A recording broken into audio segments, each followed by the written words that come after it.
Say my name, say my name. My name is Saoirse Ronan. I was sent the script of Lady Bird about 2 years ago. And I had never really read, especially a young female sort of heroine like that before. Somebody who kind of very much sees themselves as a female heroine. You never see young girls actually like love themselves in films, and she like really believes in herself. So I was quite excited by that. I had technically gone to a Catholic primary school and very briefly went to a Catholic high school in Ireland. I homeschooled a bit, and you know, it was more of an unusual education for me, a bit more unorthodox. Even if I had been in a high school in Ireland, the American high school culture is different. So I think that whole idea of like getting in with the popular kids and all that sort of stuff, it's more in the psyche over here. The only time I had seen stuff like that was like in Saved by the Bell and stuff. So it was kind of a dream for me to get to like actually live that out. We'd have dance parties when we rehearsed, like Lucas and I can't even remember what we played, but we just danced for so long that like we got really emotional. And yeah, she'd play a lot of music on set. It's good having music around because it kind of subconsciously makes people move to the same beat. Like everyone starts to work to the same beat a little bit, and everyone has a rhythm that they follow on set. Alanis Morissette was just what was always in my head. I've always had a really kind of special connection to Alanis Morissette. She's one of those girls that's like really feminine but also really cool and very strong, and I felt like if Lady Bird was going to look up to anyone or listen to anyone, it would be someone like her. I'm not a big fan of Halloween, sue me, but I every year would dress up as a witch because I couldn't be arsed dressing up as anything else. And I'd always just get a bin bag and cut a hole in it and turn it into a cape. I also dressed up as Gilly, who's a Kristen Wiig character from SNL 2 years ago. And I took the wig off halfway through because I felt silly because I'm not Kristen Wiig. You are Kristen Wiig. I am. New Year's is a big deal. It's a bigger deal in places like Scotland, though. What's the best New Year's story? See, I'm crap for all that kind of stuff. Well, I have some very dramatic New Year's stories, but I don't know if I can say them on camera. I'll just make one up. So I was like walking down the street with friends of mine and the clock struck 12 and there was a key just lying on the pavement, and so we picked it up and we were right next to the Natural History Museum, and so we just opened the door and went in and had this massive party in the museum and stayed there all night. That never happened. This is a funny story actually. When Atonement was released, it was doing really well. It got nominated for all these awards and things like that. And they had released these special Golden Globe posters all around LA. Keira had been nominated, James had gotten nominated, and saoirse Ronan got nominated as well. They misspelt my name. Not a lot of people will know this probably, but my favourite love scene in a film is MacGruber. Because they're completely ripping the piss out of 80s sex scenes, and I think it's wonderful. That always makes me laugh. It's all backlit. They have like satin curtains in the background. The wind is blowing in through the window. There's like one bead of sweat that like rolls down Will Forte's neck. She like sticks her finger in his belly button at one stage. It's wonderful. My favourite birthday was my 21st birthday, which happened back in April. And it was my favourite birthday because I went to Disneyland for the first time, the original Disneyland. And honestly, it was probably the best day of my life. It's so magical when you go there. You want to eat everything that they put in front of you. You march to the music when you're walking around. Yeah, Space Mountain. We were sitting down, we were in the cafe, and we had already been on Space Mountain like 2 or 3 times at this stage because some of the other rides were closed. And then this kid came up to us, and it was his birthday as well, and he was probably only about like 14 or something. And he had these tickets, like 4 tickets, there was 4 of us, and he comes right over, and he's like, hey, listen, I've got these tickets here. I don't know if any of you want them, but they're for Space Mountain and it's the Fast Pass. And it was like God just like shone a light down on us. Walt Disney just like came into our lives, gave us free passes to Space Mountain, and we went on it another 2 times, and it was the best day of my life. I've never opened a bottle of champagne before, and I can't open bottles of wine. I don't think I can. It's very close to my face. What do I do, Lynn? I'm scared. Hi, my name is saoirse Ronan, and today I'm going to teach you, America, how to make the perfect cup of tea. You fill up your kettle to the kind of desired amount. So this is filled up to 5 cups, so we can all have a cup of tea. Guessing it's this thing. Press your little on button. This is a very fancy kettle. You don't use your kettle to actually serve the tea. That's wrong. You have a teapot. Put your tea bag in there. You'd have 2 usually. So we're going to leave that in there. Got a bit of milk. This has hair in it, so I don't know, that's optional. Just to make it extra Irish, I have my own potato. That'll be involved in today's tutorial. Shall I just talk about Ireland for the next couple of minutes? Ireland's the best. Ireland is a small island between the UK and America, the centre of the universe basically. It's very green in Ireland. The population's about 5 million. James Joyce was from there, Oscar Wilde. Shortbreads are not Irish, they're Scottish. Anyway, your kettle's boiled. You fill up your teapot. Have your tea bag in there. Let it brew for about 3 minutes. Make sure it's nice and strong. Pour your tea. Put your milk in. It looks awful from here, but the idea is there. Have your cup of tea, have a shortbread biscuit.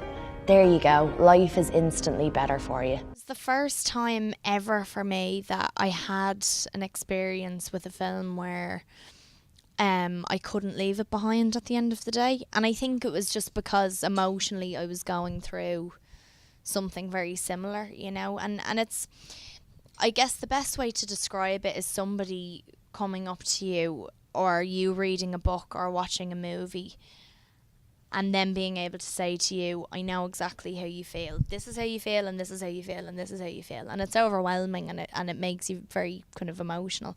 And so to be involved in a project like that in a way, even though it really scared me, was something that I needed to go through. It was very important for me, you know. So there were a lot of scenes when it came to the homesickness itself, actually leaving home, your relationship with Ireland in particular, my relationship with my mum and the other women in my life, you know, your first job on your own, or paying for a sandwich, you know, and how I remember when I moved away at first, I would get so anxious about going to the supermarket and things like that, and I would have the exact right amount of change ready to go, you know, so I wasn't kind of caught off guard. And it's little things like that Nick really pinpointed in the script. And so I think just doing that every single day, it made me overwhelmed by it all. You know, Emery's character says it when she's contemplating whether to go back home because of this family tragedy that's happened, and he's worried that she'll stay there, because at the end of the day, I know for myself and a lot of people in Ireland, and I'm sure a lot of the students that are at SCAD and definitely so many people in America can identify with the fact that when you come from someplace else, no matter how kind of hard you fight it, you will always leave a part of you back there. And there's nothing you can do about that, and you can't change it. You just have to adapt to it and grow because of it, and accept that that's the way it is. And so I found that difficult when I moved away, that I knew there was a part of me missing, and there was a part of me that I could only get back if I was back in Ireland, you know, and that would be the same for anyone, I think. So I was going through that separation, and I was lucky, like a lot of kids, we're very lucky that we have technology that helps us out. We're able to see our families and our friends' faces when we leave home. You can connect with them instantly through your phone or your laptop or whatever. We're all so kind of connected to each other, and that does make it easier, definitely. It's not as kind of definite or finite when you leave, you know what I mean? There's always a chance to go back, there's always planes, all that kind of stuff, but that feeling that you get is still the same. It's still, I think, for her and for anyone around that time that would have taken the boat to go away, especially to actually like stand on a boat and watch your country physically disappear into the distance until it was completely gone. That's awful, you know. That must have, I can't imagine, especially for kids leaving home, I can't imagine what that was like. So of course that's easier now, but I think everyone still gets that feeling. It's universal and it's timeless, you know. Yeah, we actually shot that in Montreal, so that was in the second half of our shoot for us, and Fiona, who played Rose, and Jane, who played my mother, and it came over and flew over for a couple of days to do this. And I think actually it made it even more emotional shooting that scene away from home. Again, we were in a different country. We were on this ship that was like at the dock. We weren't even out at sea or anything like that. And I think the two girls just helped me an awful lot to watch Jane and Fiona's faces, and to see them act out this heartbreak as beautifully as they did. It was just devastating, you know. So I was very lucky. We were all very lucky that we had such great people around us that you could really rely on when it came to properly delivering what you needed to deliver emotionally. Okay. Signed up to it, and then, yeah, when we made the film, the script didn't really change that much. We didn't have any kind of new drafts or anything like that. There's some films that you work on where you get a new draft every day and you're down. I mean, the colours, every single time there's a new draft, the colours of the pages change, and all of a sudden you've got like a rainbow book in front of you. We didn't really have that on this, and I think it was just because Nick just really kind of nailed what the heart of this film was, and our spirit in particular, and he's an incredible writer, you know, so there wasn't really much to tinker with once it came to actually shooting. But it was great that, you know, we had rehearsals. We had a director who was incredibly focused and in tune with every single beat. So it meant that even though we didn't shoot in chronological order, we did shoot mainly, like mostly out of order. John was always there to go, right, this is what this needs. You know, it was all kind of it was very intimate, and it all felt like you were adding to this bigger journey piece by piece, but there was a grander kind of idea, I think, for what this was. And in that sense, he was such a terrific director because he could see everything. He could see what the film needed to become, but then he was able to kind of hone in on one particular moment and make that work. So. Okay. I think the only thing that one person can probably pass on to another is to just remember why you're doing what you're doing. You know, the one question that you have to ask yourself through your studies and in your work and just in life in general is, am I completely happy doing this? Is this ultimately what I want to do? You know, and it means that your motivation and your energy that you can put into that will never run out because you really believe in it, you know? I guess it was a bit of both. I mean, I was aware of the story. Mm-hmm. So I had read the book when I was maybe about 16, I think, and I loved it. But at the time didn't know that there was going to be a screenplay. With books, I always feel like if it really grabs me, I start to act out imaginary scenes that maybe aren't. I loved it straight away. I think I connected with it straight away because my mum and dad had made that journey in the 80s. So they went over to New York. They worked there for, 10, 11 years. They had me there in the Bronx and got married in City Hall, in the registry office, had dinner that night, went back to work the next day. Like that's a story that I've grown up with. So initially that was kind of the connection for me. But then by the time we actually made it, again, kind of what you're saying, how you can kind of grow into a part, about a year or so had passed. And in that time I moved to London. And I was homesick. I was really homesick, and I really missed being Irish in Ireland. And I think to go in, I don't know if you've ever had this before, but to go into a film where emotionally you're sort of in the same state as your character, it's terrifying. How did you feel when you moved away at first? Was there somebody at home that you sort of was almost like your filter and you felt like that relationship just grew? Because I felt like I just fell in love with my mum even more when I moved away. So my dad is an actor as well, like yours, and we had moved back to Ireland. He was doing this short film and they needed a kid. It was like a bizarre, weird art house film, and they needed a kid to dress up as a clown, of course. So he came to me and he asked me to do it, and it wasn't really something that I was keen to do straight away. You know, I wasn't really one of those kids that liked a lot of attention necessarily, but by the same token, my way of sort of surviving being an only child was to talk to myself a lot, and I kind of entertained myself by disappearing into a different world. So it was something that was always there, but I didn't know what that was. I didn't realise that that could translate into something like acting. And so I did it, and I remember I was on the set and there was this guy and he kept talking and talking and talking, and it was right before a take. I must have only been about 6 or 7, or it was maybe about 7.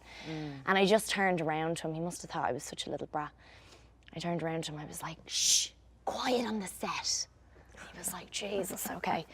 And I felt like I adapted to being on a film set straight away. I didn't, you know, I did school plays and things like that, but it wasn't really necessarily a road I wanted to go down. I didn't think about it. I was a kid. I wanted to be like a waitress when I was a kid, because I used to go into the living room and take my dad's order, and then I'd feed him like a plastic burger or, you know, something like that.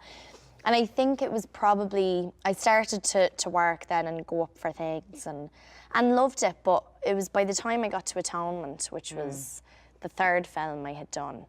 Again, like what you were saying, I think especially when you're a kid, to play someone who's completely different to you and have that escapism, that's almost it's kind of similar to pretending you're a wizard or, you know, a tree or a princess or whatever it is, to escape into this person, Bryony, who was in every way the polar opposite to me, was wonderful. And I suddenly realised that I don't think I could ever give up this feeling necessarily when you're a kid, because you've got that uninhibited sense of expression, and there's no guilt attached to anything. There's no second guessing yourself. You just do it and you just believe in the make-believe, and there's something so wonderful about that. And I think it was then, we had done a scene, it actually got cut out of the film, but it was with Ciara. And Bryony gets quite emotional, and, you know, she's prepared this play, and all of a sudden everything's kind of fallen apart. And so she rips up the poster in the hallway of in the kind of gallery of the house. And Ciara's there, and she doesn't know what's wrong with the kid, you know, because they didn't really, I mean, in that sort of society as well, they didn't express anything at all or share anything. So this kid was like on her own, you know, completely on her own, and she only had her imagination to fall back on. And she just gives up on it all. And she rips the poster up, and she looks at her and she's blaming her for all of this because she feels like it's her fault, and she storms out. And it was the first time I had to cry on screen properly. And the release that I got from it was just amazing. You know, it was really amazing. And it was at that point that that I knew I couldn't give it up. You need to have total and utter belief. And that was something I realised. I think every now and again when, you know, when you're doing press for films, you can kind of, because you have to overanalyze everything and you're over-explaining, you know, why we act and why we love acting and all that kind of stuff, you do sometimes end up actually learning something about yourself. And I remember years ago, when I was still a kid and I was doing press, and people would say, you know, why do you love acting so much? And it's such a big question. I thought, well, why do I love my mum and dad? I just do. It's just an unconditional thing, and it's just a feeling. But I realised that the reason why something like acting, and just filmmaking in general, but especially acting, is so wonderful is because, you know, if you really hold on to the essence of it, you're putting yourself back in that place that you were in when you were a kid, when you just completely surrendered to that feeling of being someone else and being somewhere else. And there's such a freedom that comes with that you don't want to give that up. I think there's certain projects that you'll be involved in, and, you know, judging by the script that it's good, like, you know, it would be very difficult to mess something like this up. And I think that was the case with Lady Bird. But even still, like, you know, you can be involved in great projects that end up becoming a really great film all round, and commercially they don't do well, or nobody gets to see it, or it doesn't get this sort of attention. So I don't think you can ever predict that necessarily, but definitely from reading the script, you could tell it was really special. No, my mum's not an actor, but my dad wasn't an actor when they had me. When I was about 2, I think, they went over to New York in the 80s. There was a really bad recession in Ireland at the time. There was no work. Yeah. And so Dad went over ahead and sort of set everything up with his friend, and then Mum and his friend's girlfriend followed over. And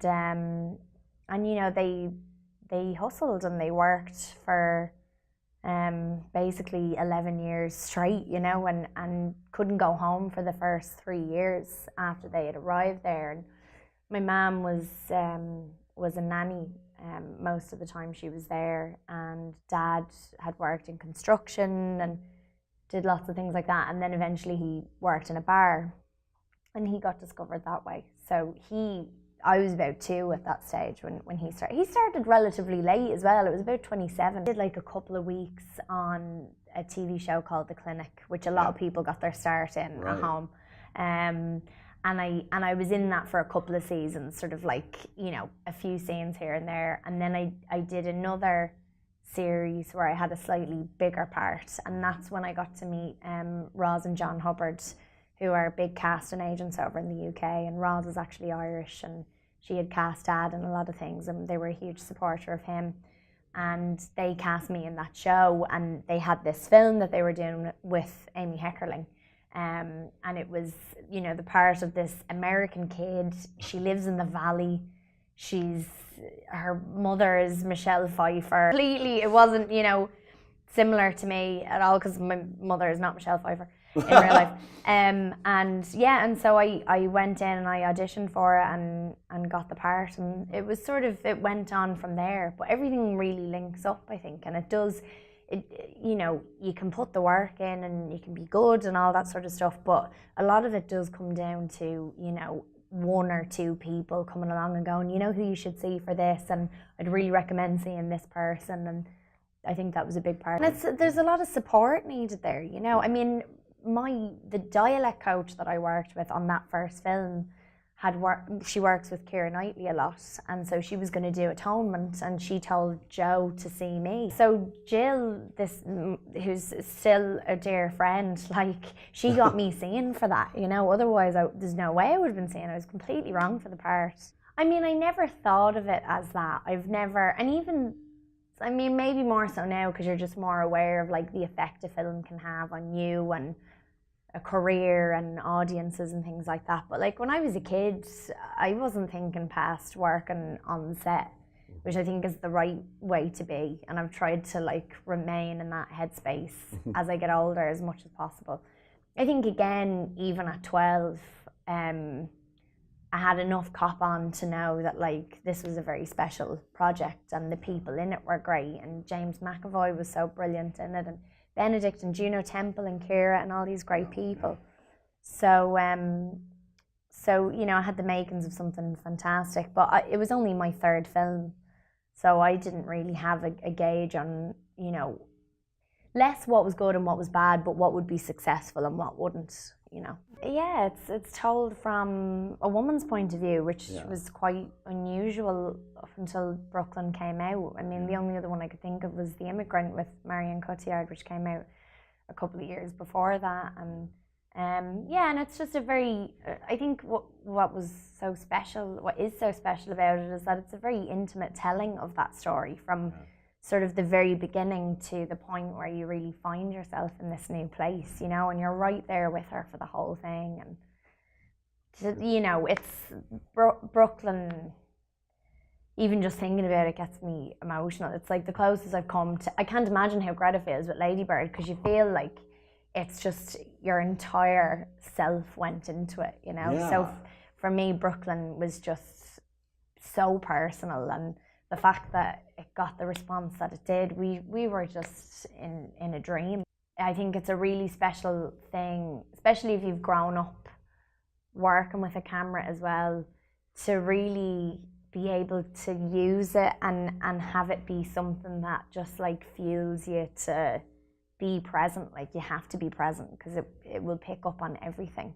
Yeah. And I think sometimes with other types of performances, even if it's on stage, there's moments where you can kind of recheck and all that. But if a lens is right there, I love that about film. The accent actually was quite challenging. I didn't think it would be, but the Californian accent, and I think the Sacramento accent in particular, is quite specific. Like, even if you listen to the way Greta speaks, it's very interesting, like, you know, how she pronounces things, how she enunciates things, and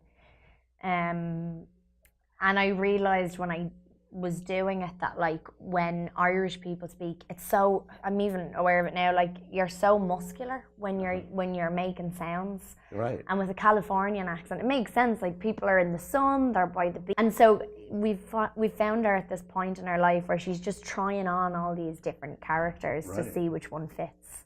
And so once I wrapped my head around the fact that, like, she was going to be different in almost every scene, like when she sees Kyle and she sees what he's interested in the next scene, she will be Kyle, basically. And I think that it could have even been the trigger for her going, okay, I'm going to set out to find myself, you know. And Ladybird, by naming herself Ladybird, that was the beginning of that journey. I mean, it was so helpful to have an actor direct us, because it's specifically Greta, just because of the type of person she is. Because she gets it. She knows what's going on in an actor's head when they're playing a role, and she knows how vulnerable you can feel and how insecure you can feel and what kind of encouragement each person needs. Like, because she's an actor and she's a good one and she's a writer who pays so much attention, she's very sensitive to what we all need, and each one of us probably at different times got different sorts of attention depending on what we needed, and that was amazing. And I think you just pick up a certain sensibility when you're an actor, and then when you do cross over into directing, where you can just read someone and you can kind of, I even had that recently on the job I just did, like I could tell when we needed music on set, and I could tell when we needed silence for a minute before we went into a take, or when we needed to do, you know, rolling resets for a few minutes or whatever. And I think it's something that you just start to pick up when your job is to play other people and you have to understand other people and how they tick and all that. So she's got that. And she's also been on so many film sets with really great directors like Noah and Mike Mills and people like that. And Rebecca Miller. Picked up things from all of them, I think, and what she thinks is helpful and useful and such a clever thing to do. So we got this person who had really done their research and really had sort of honed in on what her skill was before she directed it. And it's much lazier, you know, it's much more laid back and flatter. And one of the things that Greta had to keep saying to me was like, take the melody out of it, because I'm so sing-songy when I speak naturally. So that was a challenge. And I think another challenge was also just coming to terms with the fact that, like, I wasn't going to know this character entirely until it was all done and it had all been put together. Because I think there's some roles you can play and you've got a pretty clear idea from the off of like what the arc is and what the emotional journey is and all that. But with her, from one scene to the next, it's like a photo album, and each moment is really defining. And like we were talking about it earlier, that, you know, when kids have seen their parents like talk on the phone